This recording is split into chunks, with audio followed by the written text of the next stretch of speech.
So, not sure what's this video is going to be about, but let's just start here. I have been feeling this frustration that's been building in my body, and I'm not really quite sure what it is. And when I look at my circumstances, I'm like, nothing really has changed. I mean, this entire year has been really transformative for me, but like right now, I feel like things are quiet and has settled.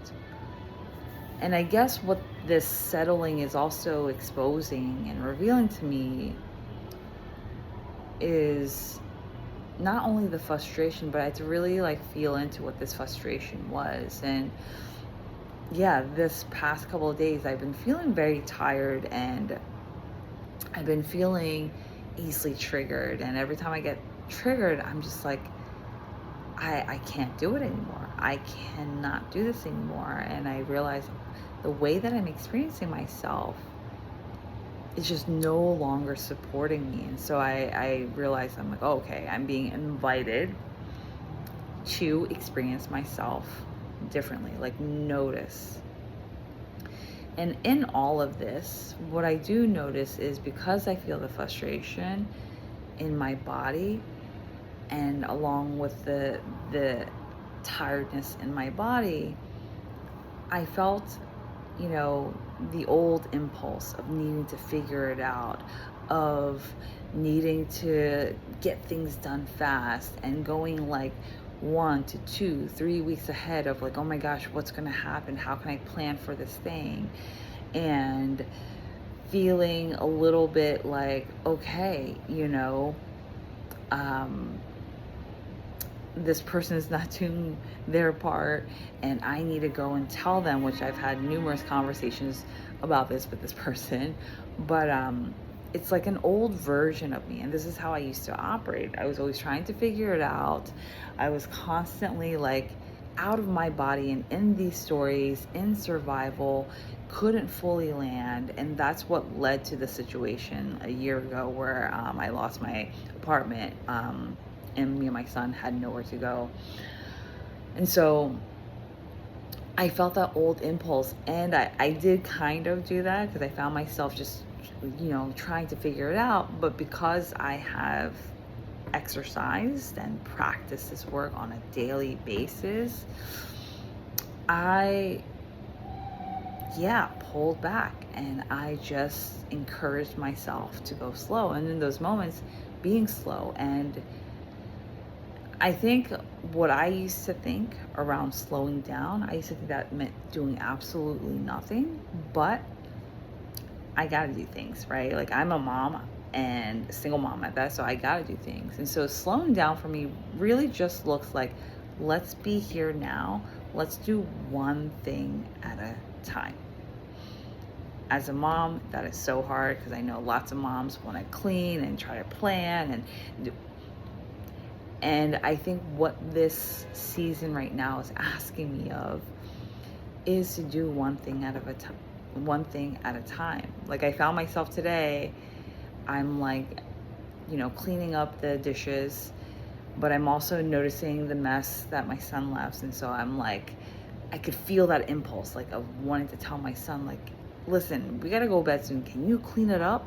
But I felt that impulse, took a breath, and I'm like, this is a form of control. And so I was like, let me do the dishes. Let's just do the dishes. Did the dishes. And then after I was done, I was like, okay, I'm done the dishes. Listen, you got 10 minutes. You can play and then we'll start cleaning up. And that's what happened. And the funny thing about what I am experiencing and doing this over the year, but actually over the couple of years, because I feel like I really wasn't able to see the positive benefits of inhabiting my body until like this past year.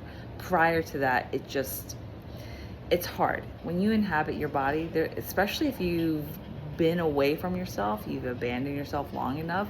Coming back to your body feels wildly uncomfortable. It feels so unfair. It feels just like, why me, right? And so I had to move through that. And then this past year started to feel easier.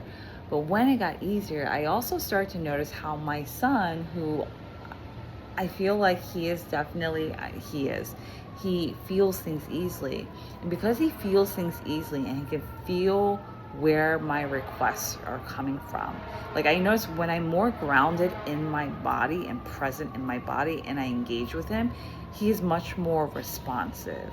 When I'm out of my body and I engage with him, he's reactive.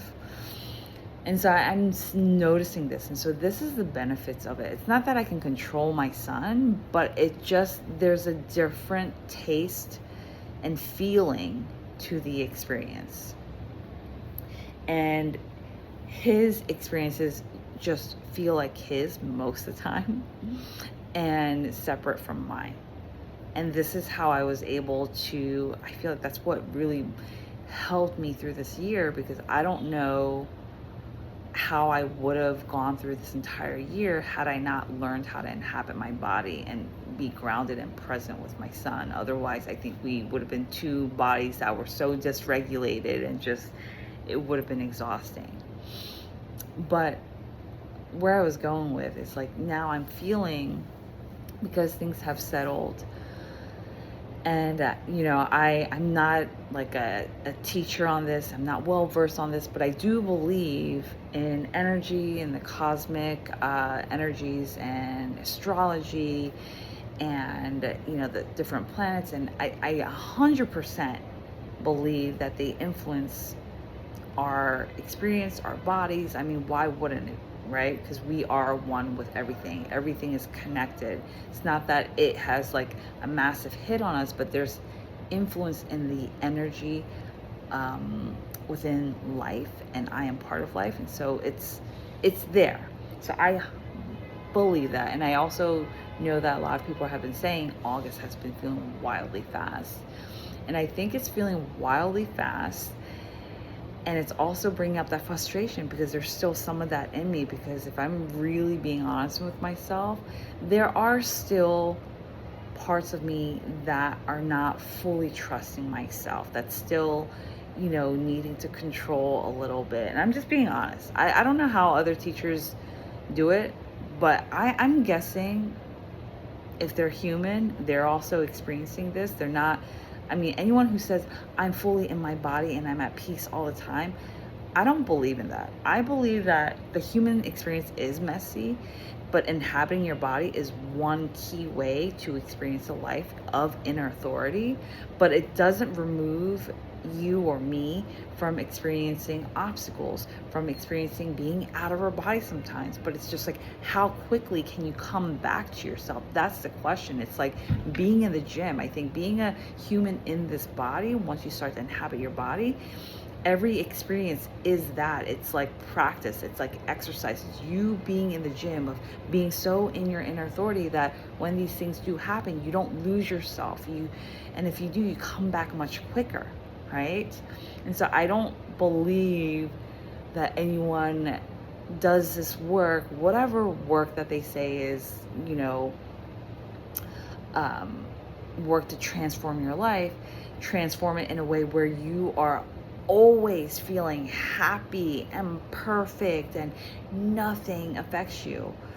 It's not about that. It's just learning how to be in your inner authority, learning how to fully inhabit the body that God has given you, and to learn how to stay there, and also to learn to create from that place while you're in your body, right? Because when I am in my body, I know that my presence, that my gifts, that the experiences that I get to create with other people, I co-create with other people, become much more powerful, and there's a gift in there. And that's for everyone, that's for you.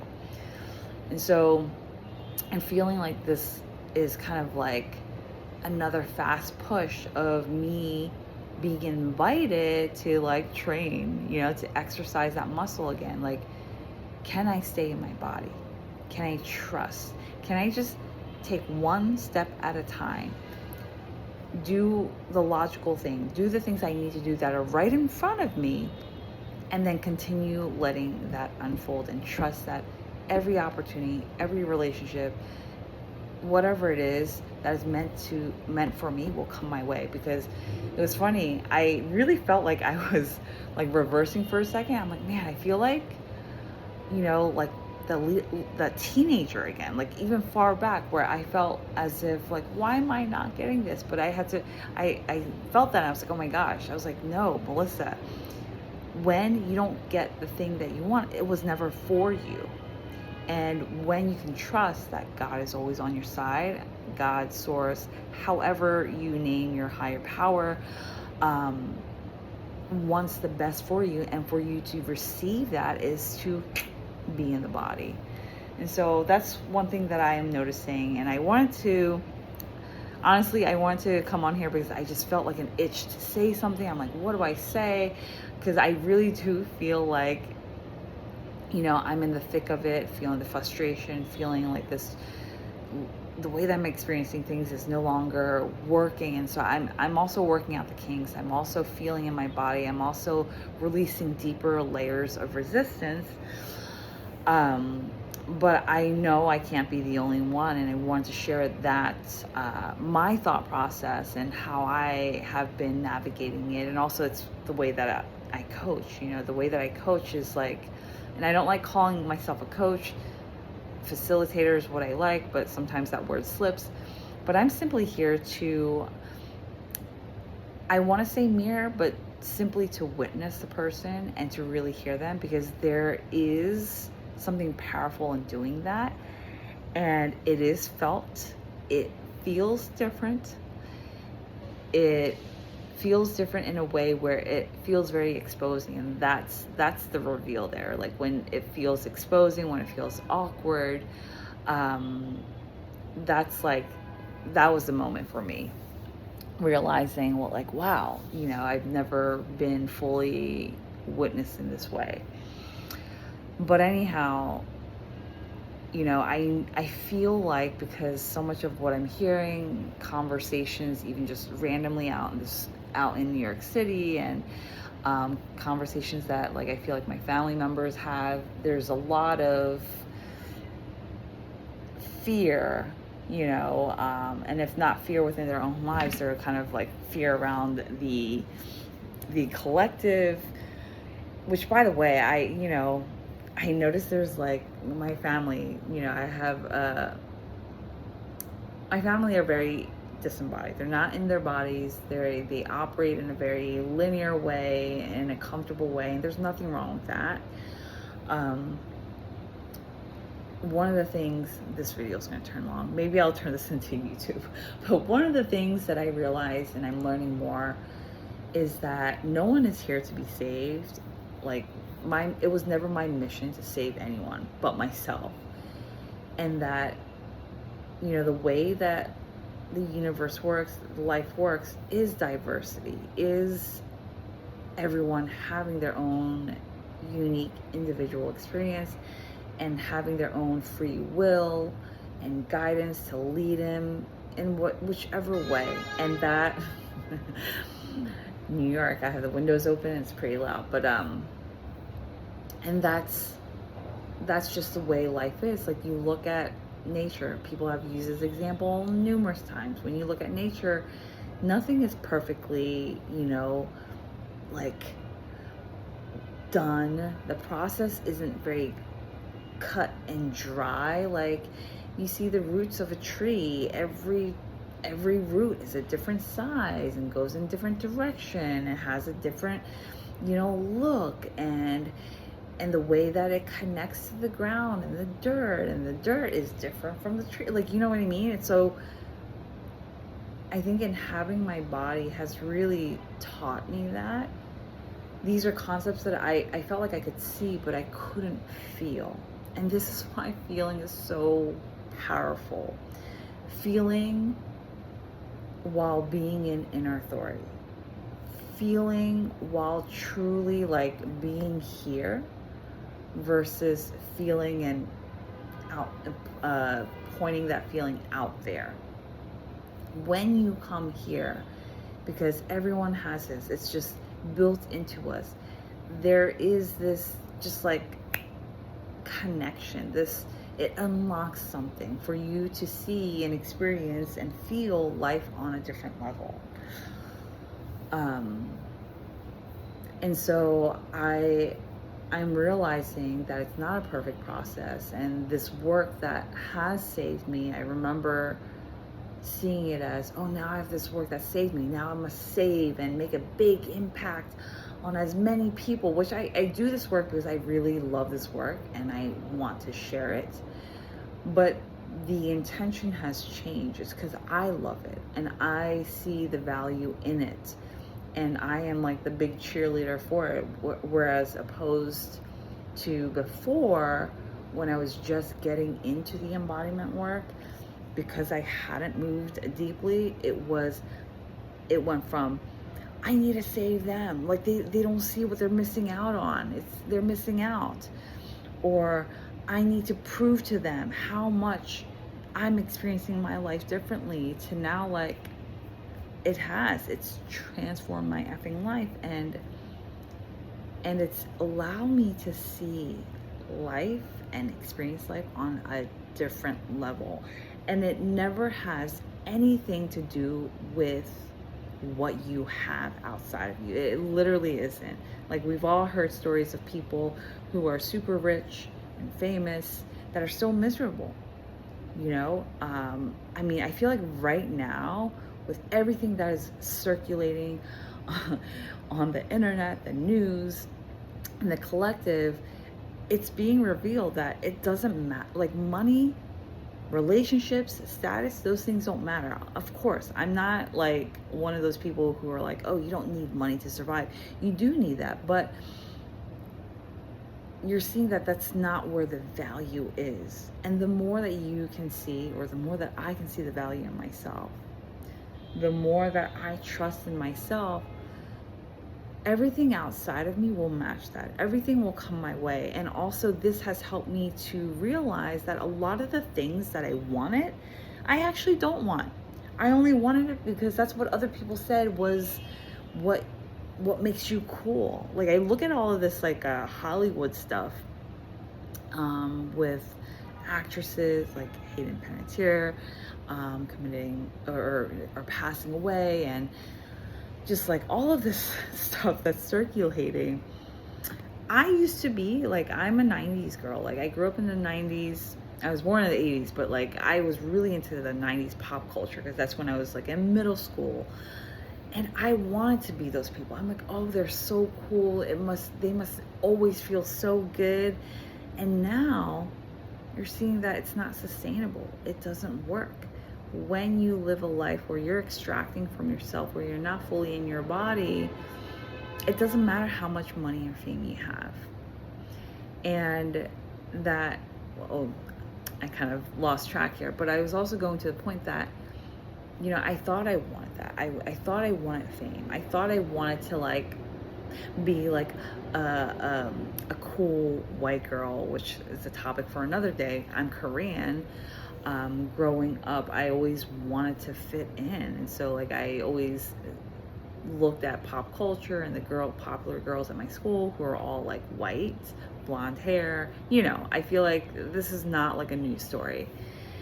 But now I realize I'm like, the things I want are so opposite from that. I appreciate my body. I appreciate the way I look. I also realize like the type of lifestyle I want. Like, I want nice things, but I don't need a Lamborghini. I don't want a mansion. Like, I don't even think that's nice. Like, it feels so neutral to me. I want a life and an aesthetic that feels really connected to who I am versus connected to how others perceive, you know, success and luxury and things like that. And also with fashion, how I was very into pop culture and fashion, and now I'm just like, I mean, fashion's fashion. I see it just as art, you know, a way to express yourself. But I'm also seeing like the way that I dress and the things that I want. I think I find more value in quality over quantity as a girl who always wanted to keep up with the latest trends and buy things constantly. And anyhow, so it's teaching me these things. Like like what I actually like, what really lights me up. That's not based on what other people are saying or doing or thinking. And so we are in a time of coming back to ourselves to, then become this beautiful ecosystem of true individuality. And I don't know what that's going to look like exactly, but it's definitely not going to be this. Just as I know in my own personal life, in order to build a new foundation, in order to step into the new fully, you have to let go of the old. And so I'm being invited right now in this month of August 2026, as time feels like it's revving up, all of these old energies that are still in me surfacing for me to see it for what it is and to let it go. And it's been hard. It's been really hard because it feels like an impulse that I'm like, I know it's not a good impulse. And yet I'm like, I know there's a feeling of immediate gratification, but because I've gone through the trenches of feeling deeply and experiencing all these things and also seeing the external manifestation of it, I'm like, no, I choose not to.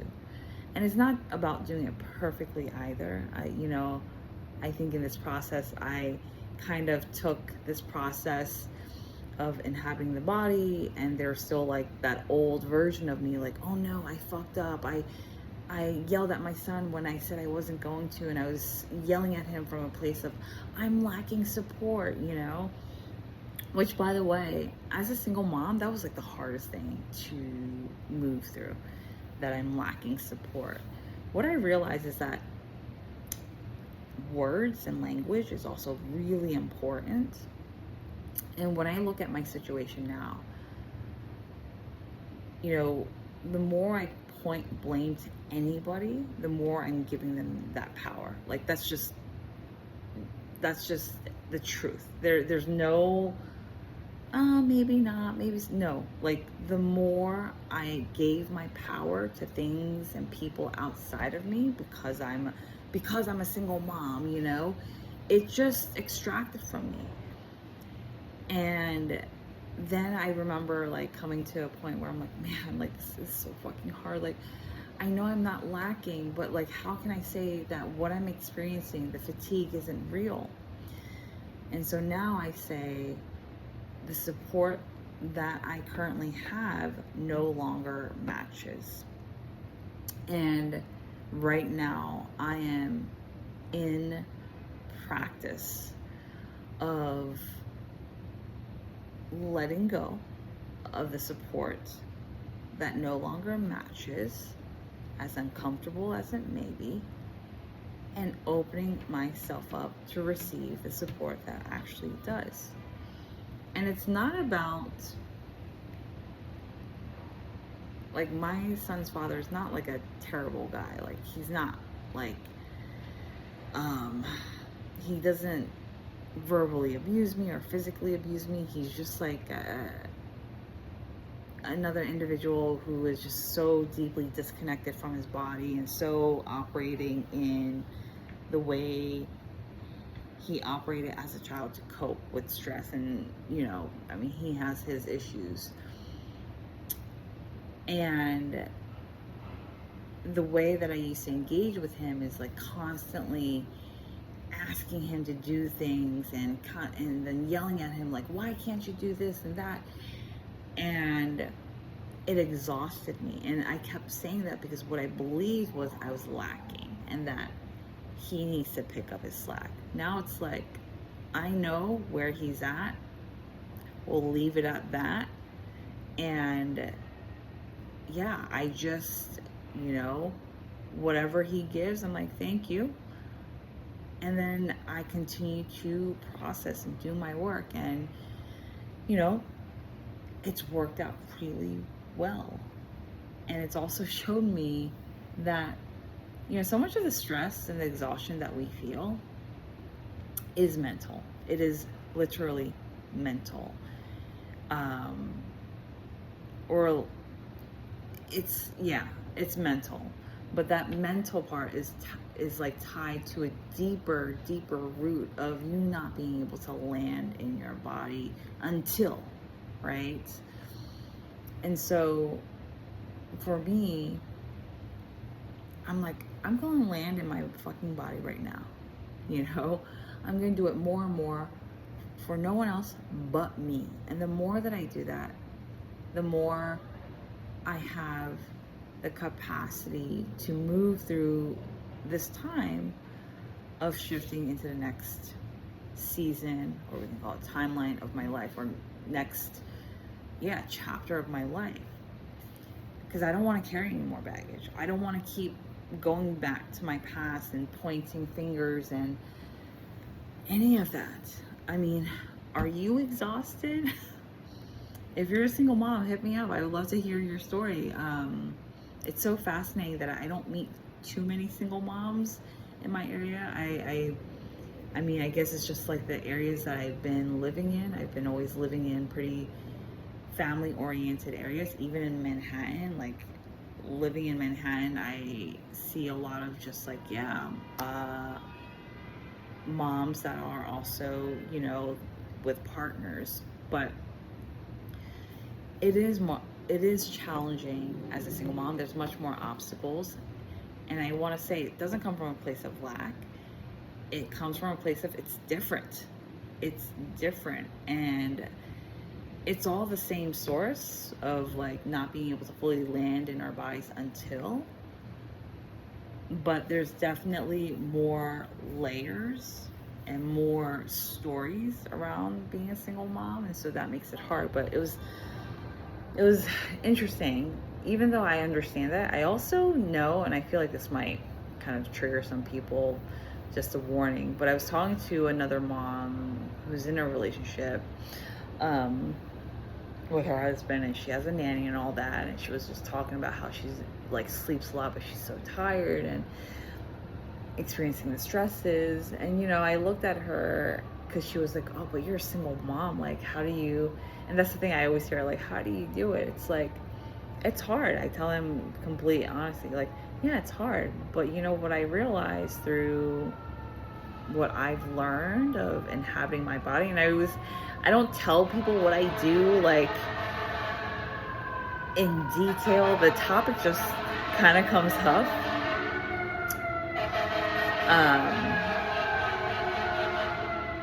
You know, so side note, what's so interesting is New York City, when I have my windows open, constant like ambulances or fire trucks.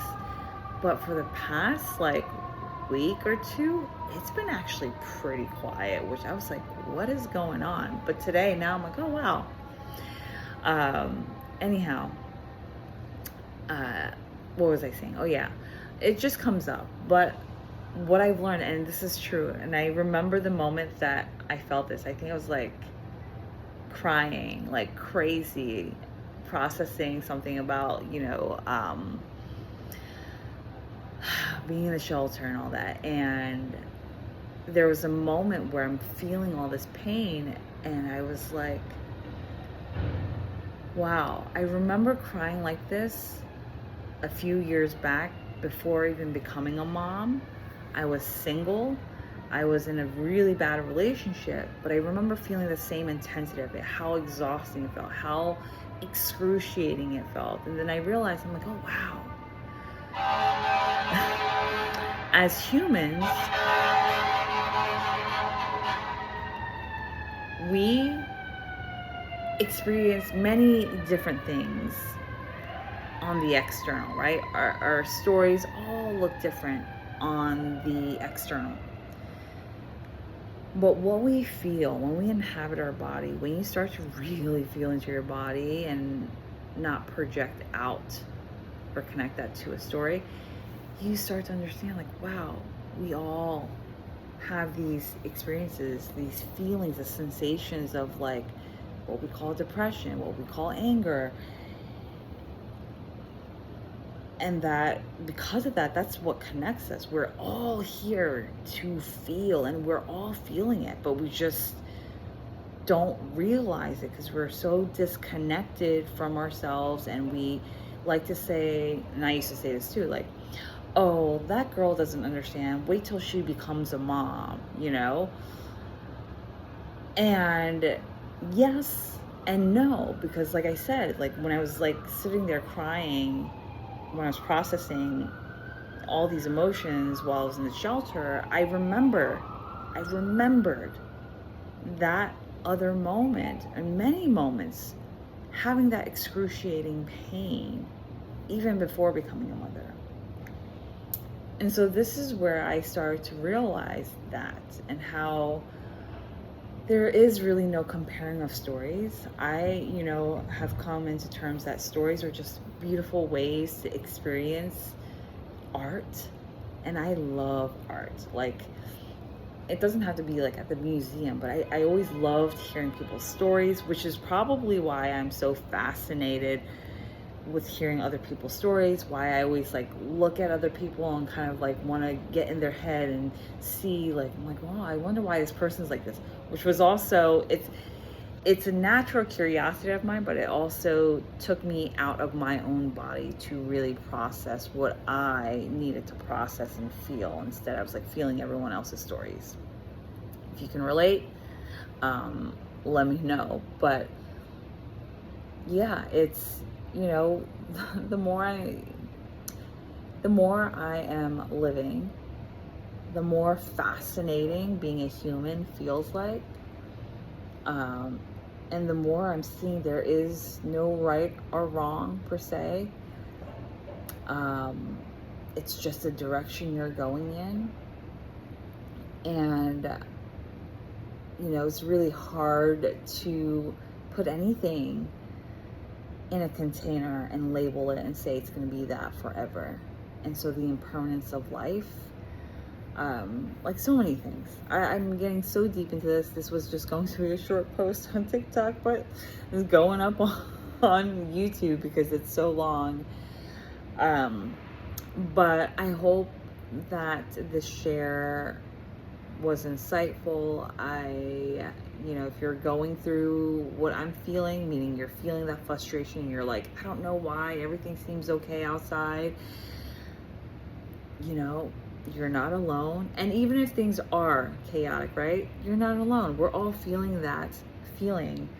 And I just highly, highly encourage you to move slowly, to not multitask, to take one logical step at a time. Do the things that are like in front of you. And I really feel like we're all being invited to like kind of shift away from that hustle and needing to control the future tendency and template of existing, which contributes to the patriarchy, right? So yeah, I'm sending you so much love.